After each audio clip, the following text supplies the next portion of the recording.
Hola, ¿qué tal? En esta clase iniciamos un nuevo bloque del curso en el que tenemos que empezar a interiorizar una verdad que, te guste o no, es un hecho.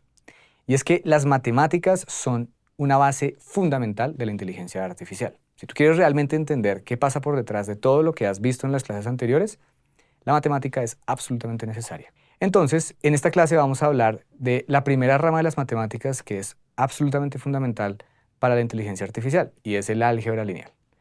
Si sabes qué es el álgebra lineal, entonces ya sabes por dónde va la historia, y si no, de todos modos, aquí te voy a contar, ¿listo? Así que, bueno, primero, ¿por qué necesitamos álgebra lineal? Resulta que la álgebra lineal es una rama de las matemáticas que tiene que ver con definir, estudiar y crear un montón de reglas alrededor de operaciones que podemos hacer entre un objeto matemático que llamamos tensor. El tensor tiene varias representaciones y complejidades, y casos particulares son lo que llamamos matrices y vectores. Y resulta que, pues dicho de forma súper simple, súper coloquial, las matrices y los vectores son arreglos de números. Es decir, o sea, no hay manera más simple de decirlo, colocar en un arreglo como un cuadrado o una fila o una columna números en fila, en columna o en una matriz, como su nombre lo dice, con filas y columnas.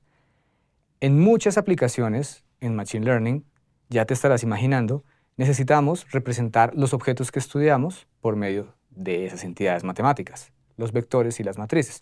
Por eso es que decimos que el álgebra lineal se usa porque es la representación natural de esos objetos sobre los cuales tú tienes que aplicar tu proceso de optimización de Machine Learning. Y además, esos objetos también requiere que hagas transformaciones sobre ellos. Un caso muy simple es, por ejemplo, cuando tienes que procesar una imagen y esa imagen resulta que es una matriz de píxeles. Y cada píxel, los diferentes colores e intensidades del color, se representan con números. Entonces, al final, una imagen o una foto, cualquier imagen que tú veas, se representa por medio de una matriz que tiene filas y columnas y cada posición va a ser un número. Entonces, el álgebra lineal se usa no solo para representar esos objetos que estudiamos para hacer la inferencia con Machine Learning, sino que también tenemos que usarla para hacer transformaciones y aplicar varios efectos sobre esos objetos. Consideremos tres tipos de información muy distintos que para alguien que no sabe de álgebra lineal es como, venga, ¿y aquí yo por qué necesito un vector o por qué necesito una matriz? Ya le muestro. Entonces, fíjate en lo siguiente. Aquí estoy pintando una imagen muy sencillita, ¿cierto? Una persona. Lo que va a pasar aquí es que la imagen uno la va a entender como una cuadrícula de píxeles, ¿verdad? Esos píxeles, simple, escala de grises, de 0 a 1. Entonces 0 es blanco, 1 es completamente negro. Hace que cuando uno tiene que procesar esto dentro de un computador, la imagen termina convirtiéndose en un arreglo de números, donde ese arreglo o matriz, la cantidad de filas y la cantidad de columnas son las dimensiones de los píxeles que tiene esa imagen. Y entonces acá en la matriz yo tengo que colocar 0, 0, 0.8, 0.7 y así sucesivamente para representar las diferentes tonalidades de gris que hay en cada pixelito de la imagen. Y es la forma más natural de representar una imagen de forma matemática. Luego, como tú te darás en Computer Vision cuenta o en otras técnicas que tienen que ver con procesamiento de imágenes, al final, si tú quieres usar Machine Learning sobre este tipo de datos, tú tienes que coger la imagen, volverla a una matriz y sobre esa matriz hay que aplicar transformaciones. Y esas transformaciones a menudo significa sumar matrices, multiplicar matrices, aplicar filtros, convoluciones y un montón de operaciones que, bueno, cuando uno profundiza en esa parte del procesamiento de imágenes, ve evidente la necesidad del álgebra. Ahora, por ejemplo, el audio. En el audio uno puede decir, bueno, voy a analizar una señal matemáticamente y cuando uno ve una señal de audio, uno lo que normalmente hace es dibujar en el eje X el tiempo que transcurre esa señal y en el eje Y la amplitud. Y esa amplitud, entonces, lo que va a pasar ahí es que va cambiando en el tiempo, ¿cierto? A medida que, por ejemplo, yo te estoy hablando, a veces subo el tono, a veces bajo el tono, y bueno, ahí digamos que hay muchas variables que un experto en audio y todo eso va a decir, venga, aquí hay que separar, pero digamos que hay una variable que sube y baja en el tiempo, sube y baja en el tiempo, y ustedes verán que a veces uno se da cuenta y ve como este tipo de diagramas. Entonces, esto se puede representar de forma matemática, también con un arreglo de números que al final hace necesario la álgebra lineal. Entonces yo digo es que por cada uno de estos punticos acá, vamos a usar un color distinto como para resaltar, eso se vuelve una especie de función o par de coordenadas, donde dependiendo del tiempo, cambia la amplitud.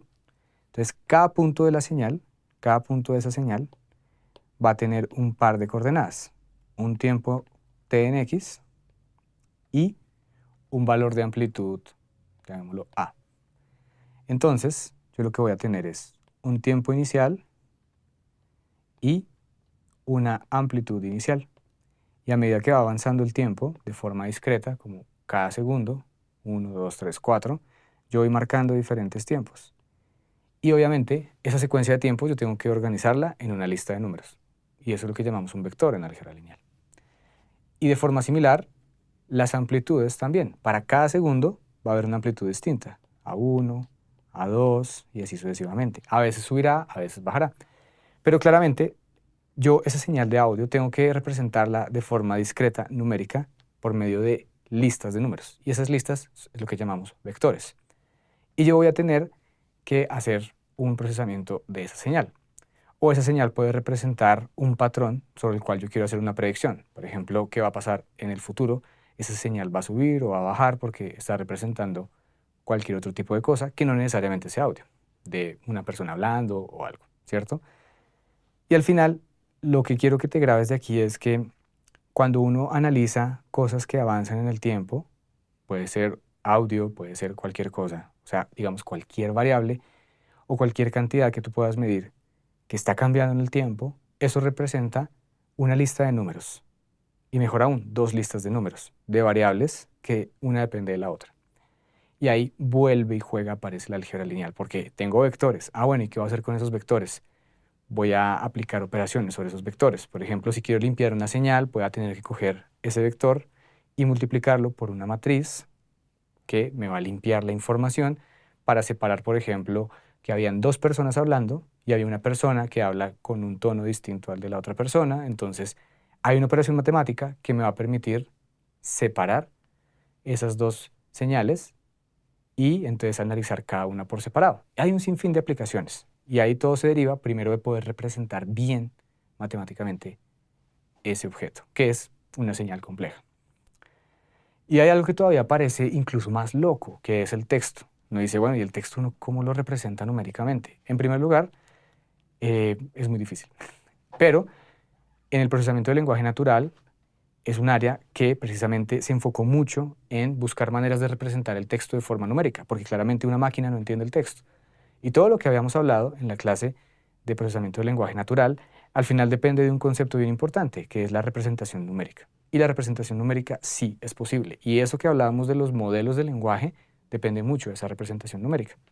Así que tampoco va a ser muy extraño que tú empieces a darte cuenta a medida que profundizamos en esa área también de Machine Learning, que hay muchas técnicas en las que uno puede representar de forma numérica los textos.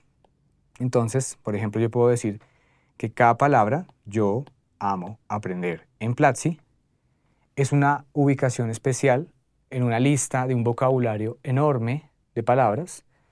Y entonces yo lo que voy a decir es, en mi lista de palabras, voy a colocar un 0 cuando la palabra esté dentro de la frase y coloco un 1 cuando no, o viceversa, ¿cierto? Como que el 0 cuando la palabra no esté y el 1 cuando la palabra sí esté.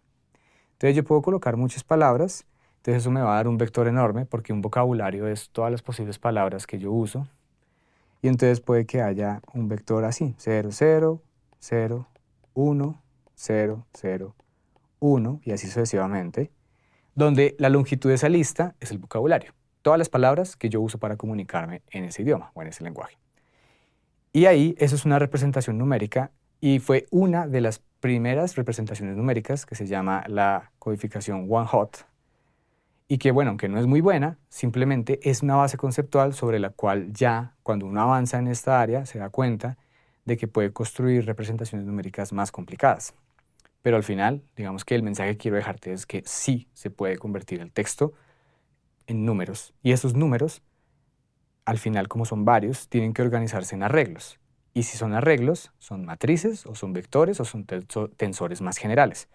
Y eso, siempre que hablemos de esas tres palabras, hay álgebra lineal. Porque entonces yo represento matemáticamente esos objetos y ahora tengo que hacer operaciones matemáticas sobre esos objetos. Y siempre que yo hable de eso, álgebra lineal. El álgebra lineal, súper necesaria en todas esas operaciones. Entonces aquí lo primero que te digo es, todo esto se puede representar de forma natural con matrices y con vectores. Lo importante acá es que existe un área de las matemáticas que se llama la álgebra lineal, que tiene que ver con el estudio de las operaciones que yo defino sobre objetos, que son matrices y vectores, y eso es importante porque esa es la forma natural en que yo puedo representar matemáticamente objetos sobre los cuales yo aplico algoritmos de aprendizaje. Sin eso, no hay Machine Learning.